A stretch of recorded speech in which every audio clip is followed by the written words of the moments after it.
Jangan lupa like, komen, dan subscribe channel YouTube TVRI Bengkulu dan nyalakan lonceng notifikasinya.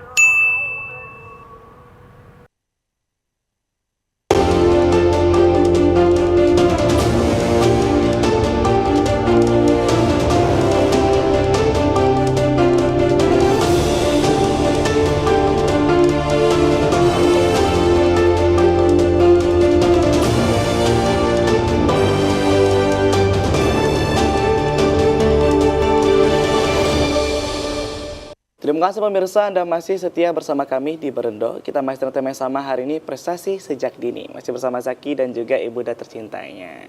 Ini kita melihat proses perjalanan seorang Zaki dan juga metode-metode belajar yang sangat luar biasa. Dan juga tentunya peran orang tua tadi, mendukung serta seorang anaknya untuk bisa meraih prestasi. Ini sepanjang perjalanan, sering belajar juga ya dari pengalaman. Itu pasti pernah menemukan titik jenuh nih, seorang Zaki. Untuk mengatasinya gimana sih Zaki? Kalau ketika saya mengalami suatu semacam dinding berupa titik jenuh seperti itu, Kak, cara saya mengatasinya paling efektif saya ketemu sekarang ya untuk push on aja sih sebenarnya. Ketika misalnya semua materi-materinya itu lagi bingung, semua materi-materinya itu lagi hal-hal konsep-konsep baru dan konsep-konsep yang sulit gitu, pasti bakal ketemu satu titik jenuh.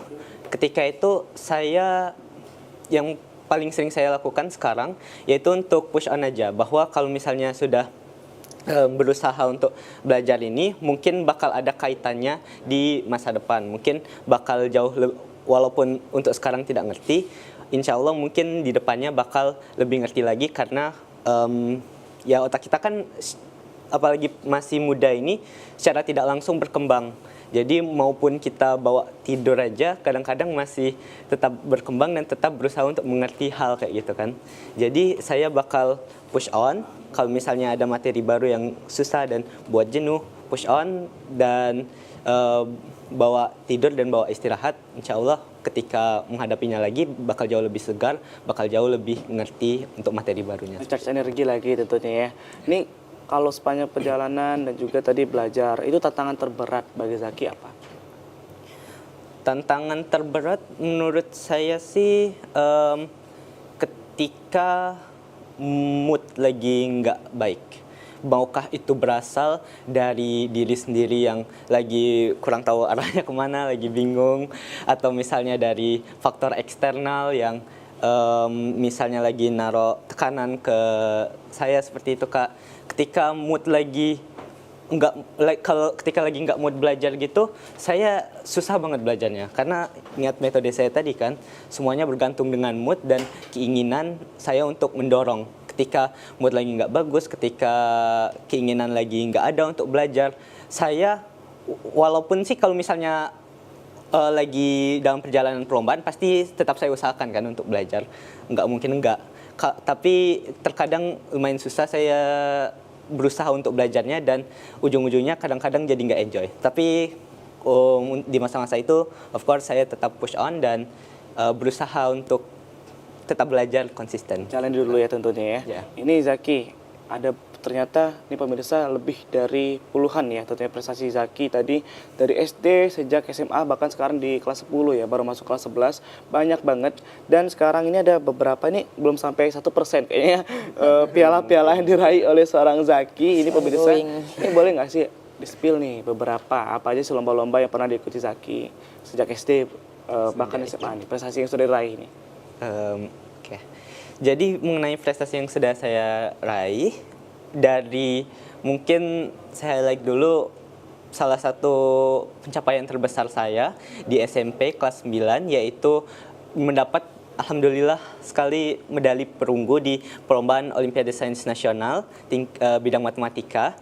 Waktu itu saya perjuangannya sangat besar dengan guru saya Pak Haryono. Kami sangat nge-push untuk hal ini dapat terjadi karena salah satu pencapaian terbesar di SMP ini secara keseluruhan yaitu di Indonesia itu untuk mendapatkan medali OSN, karena medali OSN itu sangat jarang Bengkulu mendapatkannya dan waktu itu alhamdulillah banget saya mendapat kesempatan dan dukungan dari yang lainnya sehingga saya bisa berhasil mencapai perunggu di OSN bidang matematika. Selanjutnya saya bakal mulai dari SD. Tentu kembali ke OSN saya sangat mengenang masa-masa walaupun hanya masuk ke nasional, itu saya tempat dua kali di SD masuk nasional. Saya juga mendapatkan perunggu di perlombaan kontes robot Nusantara yang diadakan oleh Roci. Waktu itu juga perjalanannya sangat baik dengan Seragung dan pembina robotik kami waktu itu. Terus di SMP saya juga pernah mendapatkan ajang seprovinsi di Mani Ice Benteng yang nama lombanya Icon Fest. Waktu itu matematika juga. Alhamdulillah juga. Saya dapat juara 1 di kelas 8 sama juara 1 di kelas 9. Saya juga mendapatkan kemenangan di perlombaan UNIP Mathematics Championship. Alhamdulillah juara 1 perlombaan grup matematika waktu itu juga sangat jadi seru bintang perlombaannya. bintang MC. Alhamdulillah juga dapat bintang MC. Sangat seru perlombaannya yang pasti karena perlombaan bertim kan, jadi sangat bergairah. Terus di SMA ini saya alhamdulillah mendapat juara 2 tim di NSDC dan juga best waktu di kotanya alhamdulillah dapat best speaker pertama. Terus saya juga alhamdulillah yang paling terbaru dan sangat saya harapkan bisa berkembang menjadi sesuatu, yaitu saya diterima dan lolos ke tingkat nasional OSN di SMA ini. Wah, luar biasa sekali. Ini ada banyak sekali pemirsa. Ini kalau untuk target terdekat ini, apa nih Zaki target terdekatnya? Insya Allah medali OSN. Wah, kita sama-sama doakan pemirsa ya, semoga. Mohon doanya semuanya. Ini nanti kapan nih berangkatnya Zaki? Saya akan berangkat di bulan kurang lebih September. Dan ajangnya masih belum tahu diadakan di mana, tetapi waktunya kurang lebih di bulan September dan OTW perlombaan saya akan tetap berusaha untuk berlatih terus matematikanya. Ini kemarin seleksinya gimana proses seleksinya? Proses seleksinya ketika kota waktu itu lagi banyak liburan, jadi alhamdulillah punya kesempatan kayak gitu kan untuk belajar. Tapi yang masa sulitnya itu dan sangat tanda tanyanya itu ketika OTW yang OSNP-nya, seleksi OSNP, provinsinya. Seleksi provinsinya. Kalau seleksi kota juga rank 1 ya, Bang? Ya, Ranking alhamdulillah. 1. Yang SNP-nya kebetulan bareng sama debat bahasa Inggris itu. Jadi dia suka galau. Apa duluan nih, mah? Gitu. Debat mau, ASN mau. Ya.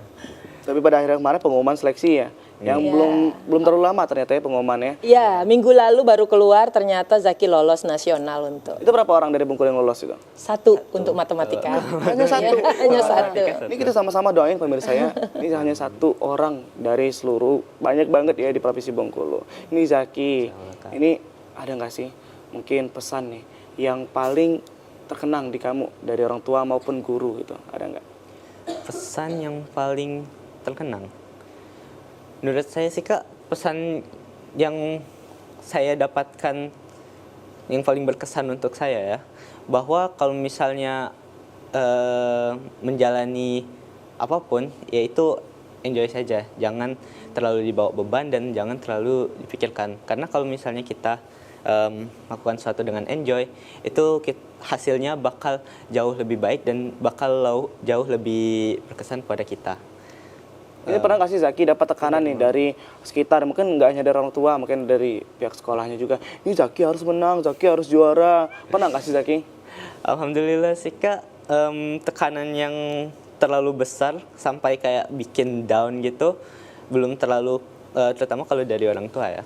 Karena sekali lagi yang sudah kami ceritakan, si mama nggak terlalu ngedorongnya itu bukan dorong tipe yang memaksa gitu, tapi dorongan tipe yang mendukung dan selalu memberitahukan untuk selalu berusaha seperti itu Kak. Kalau misalnya dari kemungkinan besar sih dari sekolah, bukan dari guru, karena biasanya guru yang mengajarkan tuh jarang terlalu kayak mendorong, terlalu memaksa juga. Tapi mungkin pressure dari sekolah bahwa harus kalau misalnya nggak ada yang terlalu berat sih Kak, tapi Masih bisa diatasi ada, tentunya. ya. Tekanan tuh tentunya pasti ada Zaki ya. Tapi setiap tadi bagaimana cara kita mengatasinya. Kita akan ngobrol lagi bersama Zaki dan juga mamanya. Untuk pemirsa di rumah, kita akan hadir lagi setelah jeda pariwara berikut ini. Tetaplah bersama kami di Berendo.